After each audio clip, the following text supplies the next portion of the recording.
Welcome, everyone. My guest today is Lead Analyst Logan Mohtashami to talk about the inflation numbers and how that data is impacting mortgage rates.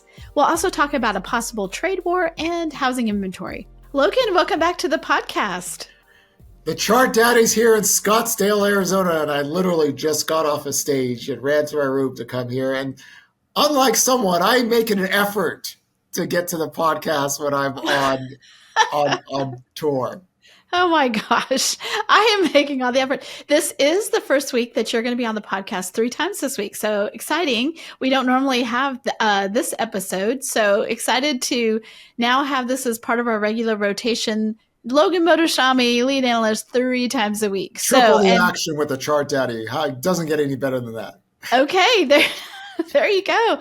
And couldn't come at a better time. So we had the PPI inflation data. We are recording this on Tuesday. This comes out on Wednesday when we'll have the CPI inflation. So let's talk about inflation and what it's doing to mortgage rates. Okay, so by this time this podcast comes out, the CPI inflation report will be out there. And, they always try to model out like what the month-to-month data is going to look like. And that's more critical at this stage. And there wasn't a very high expectation. So whatever the report is, we get to see a good test of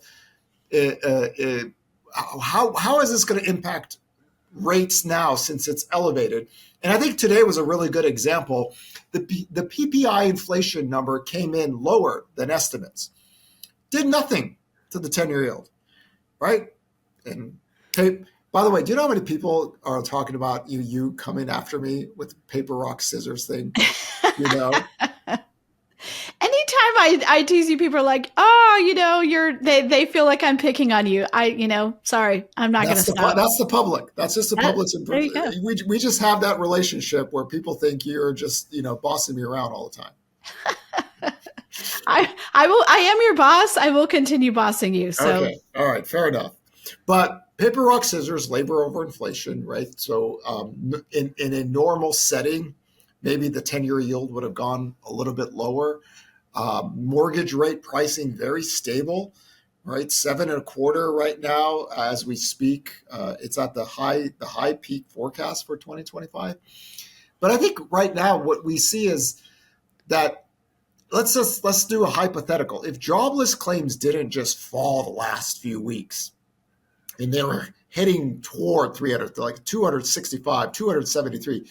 This is a much different discussion, but it will be interesting to see in 2025 if there is an uptick, in some of the inflation data. Now, we always have to remember the Fed tracks PCE inflation, which is the irony on stage I was talking about. I said, of course, nobody remembers this. You guys all remember Jerome Powell said in 2022, we would like the Fed funds rate to mirror 3, 6, 12-month PCE inflation. I was like, what? Wow, that is very, very soft landing. That'd be very good for housing. I hardly believed it. But then somebody spiked the eggnog and he changed, because really right now the Fed funds rate would be at 3% today if that was the case. Mortgage rates would be lower. It would be a much different backdrop. So I think I got questions about why didn't the softer PPI inflation, if you look at the internals of it, some of it wasn't that good. It could filter into PCE data. But in any case, I think we're at the point to where it gets more interesting with inflation data and what's going to happen in 2025 with a 10-year yield here. If the 10-year yield's at 380 and we're talking about the hoarder line again, but now we'll see how the bond market reacts if there is any kind of noticeable pickup and not just staying on a monthly basis in a very, very, very stable range. So one of the questions that you got at the event that we were at last week was about your recession call, because you have 6 recession red flags, which have been up for like a couple of years. 5 of them have been up for a couple of years. And you have resisted saying, listen, we are not in a recession until this last one goes. And everyone who's been calling for a recession for the last couple of years has been wrong. So maybe revisit what it is you look at and why we're not in a recession right now. So the 6 recession red flag model was designed to give people stages within an economic cycle. It's a progression model, which means it is boring. It's not doom porn. and it just needs certain levels. Now, after November 9th, 2022, so for those that are new listeners here, the whole housing dynamic shifted after November 9th, 2022. But what it did is that rates went lower, the builders were able to sell homes, and the need for labor was still there.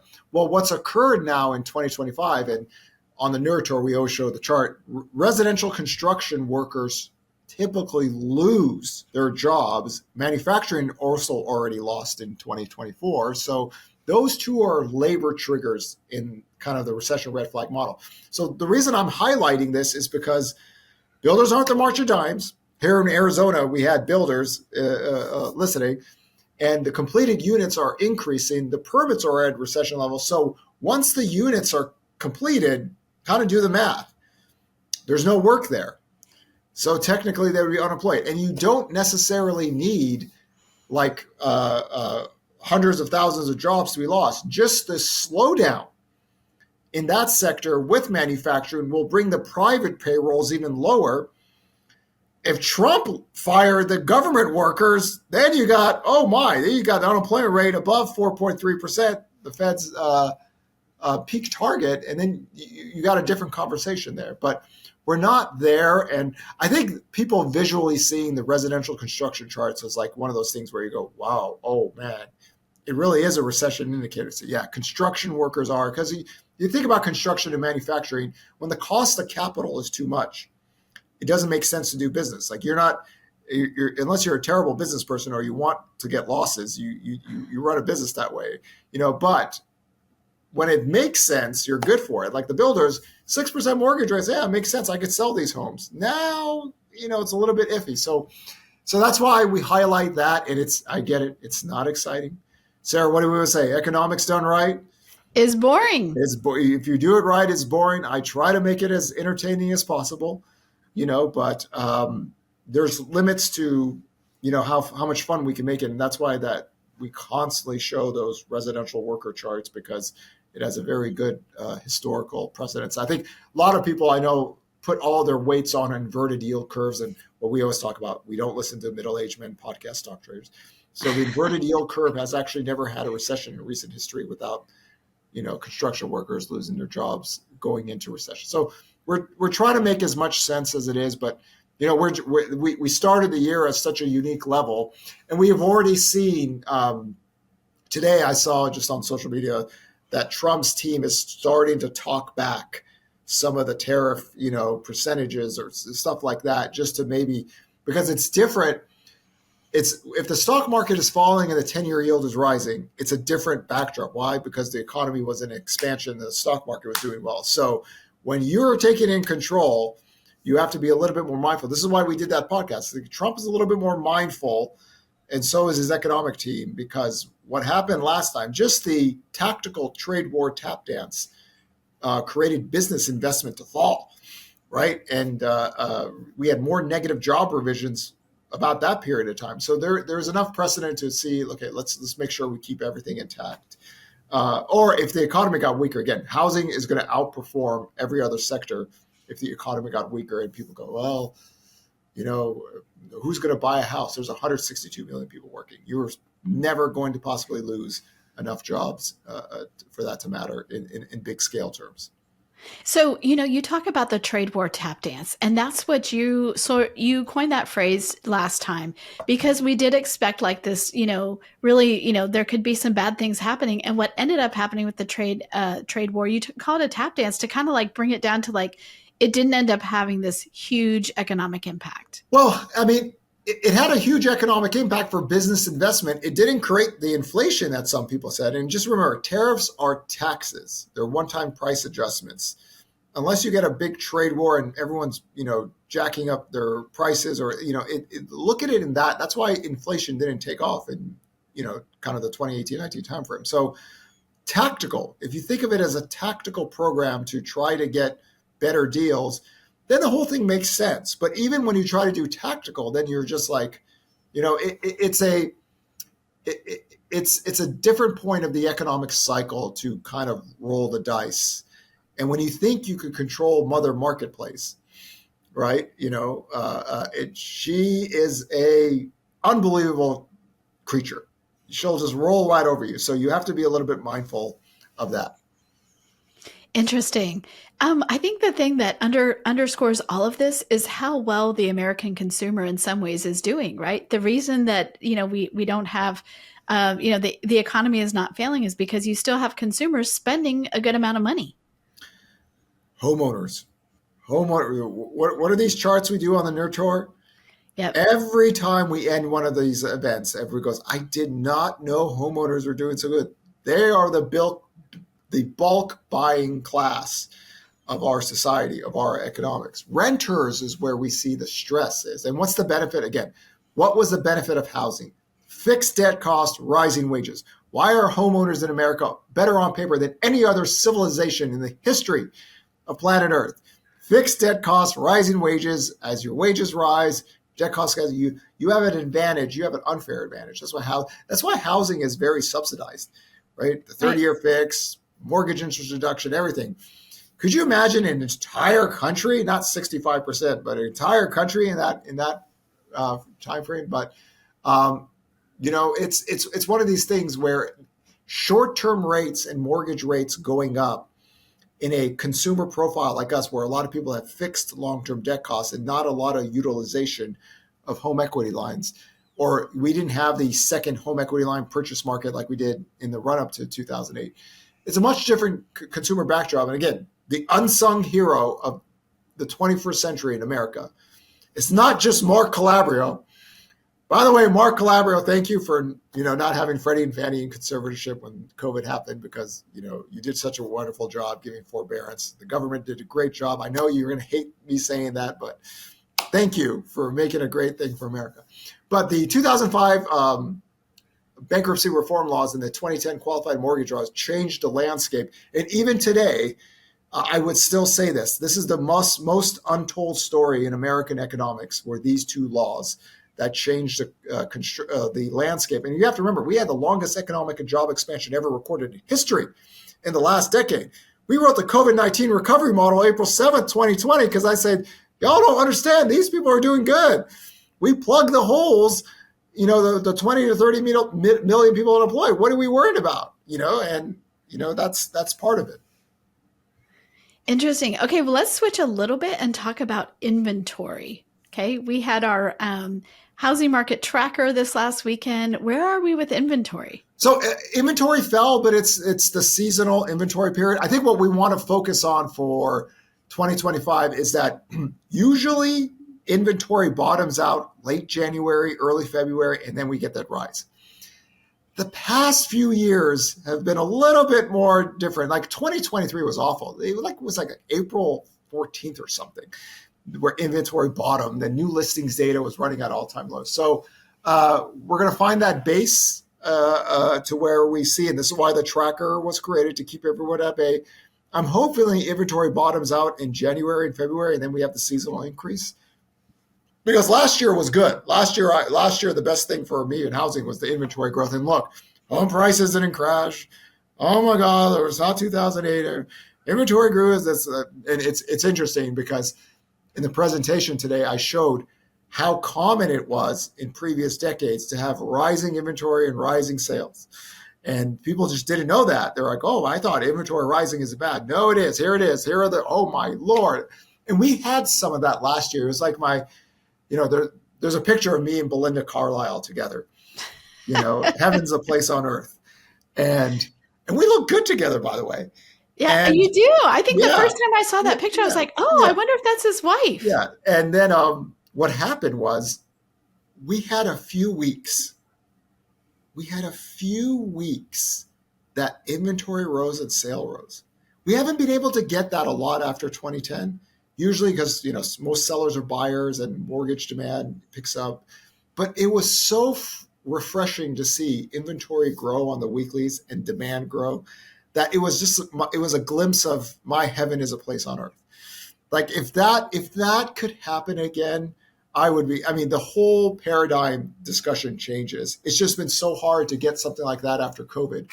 And again, we show those NAR charts that you can see this downtrend in inventory. The only time inventory is able to grow is higher mortgages. By the way, you did have one or two people in Scottsdale that agreed with you on the mortgage rate lockdown. And Thank then you. Thank you to our audience. Everybody's still agreeing with me. But, if most sellers are buyers and mortgage demand picks up, but if you could keep inventory increasing, and then it's a beautiful supply and demand equilibrium. So I got a glimpse of heaven as a place on earth, but I would love to see that again in 2025. Unlike other people, I'm not paranoid about inventory rising, right? And hopefully 2024 showed that to everyone. Well, inventory is much higher than 2022 levels. There was no home price crashing or anything like that. Don't listen to these fanatical these doom porn people, man. Oh my God. How do y'all live? Eggshells. You live once and y'all petrified about inventory growing for 14 years. What a waste. What a waste. What a waste. Living in America this century, and this is how you roll. So to you, you start looking right now. You look middle of January, peak to middle of May. Is that right? Is your peak home buying period? So oddly enough, post-COVID, we get the early forward-looking purchase application demand. Things were so stable in the last decade. Second week of January to the first week of May, purchase application volume typically rises. After May, total volumes falls. What's happening in the last few years is that this is starting in November and December. And, we had agents from different states say, we were busy, the last, so I said, our pending contracts were getting better starting in October. But here, last year was the first time we tested this with higher mortgage rates, when mortgage rates were rising. And it was still positive because think about this. If you have a seasonal demand curve, you just have more people coming into the buyer's rate. And when you're working from very low levels, it's not shocking that demand just pick up a little bit. So, and then the last 2 weeks of December, and just remember, holidays were a bit funky this time around. We had December and January and New Year's on Wednesday. That should be outlawed. That should be outlawed. It was outlawed. terrible. That screwed up the data lines big time. I mean, I was looking at this. I was like, this really, really messed up a lot of things. So we've had some weird seasonality with even with Thanksgiving and everything. Everything's a week ahead, so the data looks a little bit funky. But even our tracker, even with rates up, we were up 1% year over year on the pending contract. So we're almost at the seasonal bottom now of our pending contracts data, and we see the increase. And we'll see how it goes. But man, I'm telling you, Sarah, it's such a shame. If rates were at 6% today, everybody's existing home sales forecast would be wrong. Going to be too low. It would have just kept the curve going, and the curve was positive. It's not going to be spectacular, but when you're working from the lowest levels, you get that. And we've seen that the last 2 years where we get this print 1 or 2 months, 500,000. Imagine that curve staying solid the whole year long. Oh, we have it. But Neil Kashkari is going to go, oh, no, I can't balance an economy if people are having sex and buying homes. Big babies, all of them. All of them are such big babies that even 6% more. Guys, it's not coincidence that the Fed gets more hawkish when the 10-year yield was at the Gandalf line and the Hodor line, right? Was both things were 6% mortgage rates, and they come out and go, oh, well, the market is getting ahead of itself. No, there's a reason. These people are petrified of people buying homes and having sex, and that's inflationary because you have to buy more stuff. Buy more stuff for your babies and kids and house and all that stuff. How do you balance an economy, like Neil Kashkari said in February of 2023 on CNBC Live, if mortgage rates are down to 6%? I know that gets you every time. So we had another thing came out today, Fannie Mae's Home Price Index, and there was growth in the fourth quarter, and there was growth year over year in home prices. Is that a surprise to you? No, I mean, there's a seasonality in pricing. Pricing, if you use a median sales index, it rises up to the spring and then summer, and then it declines. But there's also year-over-year growth. Again, I thought my forecast was going to be right on in 2024, 2.33% nominal home price growth, which means real home prices are negative. But I lost this in kind of September and October when our weekly pending contracts and pricing data flipped. I mean, it didn't like slowly decline. It flipped. I'm like, oh God, I'm going to lose this. So The pricing got better when mortgage rates went down. So the supply and demand equilibrium, again, you go from 1942 all the way to 2025. If you take 2007 and 11 out of the equation, there was only 1 year, 1990. Was Nirvana playing back then? Okay. Home prices were down 1%. That was Southern California. You take Southern California out of the equation, home prices were flat to slightly higher. That's not shocking. I think the supply and demand equilibrium really changed when mortgage rates got down to 6%. It wasn't anything like spectacular or anything, but it really changed the seasonal curve. Again, for 2025, Mike Simonson and myself have a different view. I think he was in more of the 4 to 5% home price growth, which normally with inflation, home prices rise 4.7 to 5.3%. So, but I was in the lower camp, even lower than 2024. 1.77%. I got a 1.33 spread going out because I'm not quite sold on the lower rate thing. So price growth could be cooler with higher inventory, but we'll see how that plays itself out because I thought I was going to be right in 2024, but I wasn't. And I thought I was going to be right with new listings data, getting to at least minimum 80,000 seasonal peak. Now I think I'm still sticking to that. We should get new listings data in the minimal season peak about 80 to 110K. That's range, every week. That's during the seasonal peak times, right? It's always like 30,000 and then it goes up. We haven't been able to breach over 80,000 the last 2 years. Normal to 2013 to 2019, it's like 80 to 110K. That's normal. Housing crash period of time is 250 to 400,000 per week. Like that is to me still when people see that, I think that's the most shocking data line. And people go, I never knew this. Of course not. You don't have the data and you listen to tubers. Also, I just think that it's such a shocking number that it's just hard because you think about in a month, that's like how many homes in a month could come up? The seasonal peaks back then were like 350 to 400,000. The seasonal peaks the last 2 years were about on every week. We're talking about a weekly number. Every week, yeah. And remember, those are distressed sellers. Those are people that did not want to sell. They were forced to sell. So it's a deviation of the data. And again, for everybody listening, Mike Simonson did this 2006, 7. He went to Wall Street, told Lehman Brothers, Lehman, I got the data. I don't got the chart, Daddy. He's coming a little bit later, but I got the data, and something looks wrong here. And Lehman Brothers said, "I've got 85 analysts. We don't need you." Okay. Mike Simonson walks 50 yards, sees Goldman Sachs. Goldman Sachs takes the data and go, "Oh boy, this isn't good. By the way, we're going to short the housing market and make $10 billion." Lehman Brothers went out of business. We believe we are the most prolific housing data nerds on planet Earth. And I'm not shy to take on everybody. Mike doesn't have my personality, but if you ever wanted to have like a king reference point, that was it. Mike Simonson, Altos Research. There is a reason why Wall Street real estate investors and prolific real estate agents use our weekly data lines for their areas. Yes. Because it gives them an unfair advantage. This is why I say, why are you doomers taking me out? I'm God with my data versus your terrible YouTube accounts. So it's why we stress fresh weekly data to give us an edge, because you don't want to wait a few months to get the NAR report. Because why, Sarah? What do you not want to be? You don't want to be old and slow the Fed. You want to be ball players out here. You don't want to be old and slow. We're so excited that you and Mike are on our team, on the HousingWire team, giving data and analysis all the time. You both actually are going to be, you're keynoting. Mike's right after you at our Housing Economic Summit on February 26th. We have such an incredible lineup.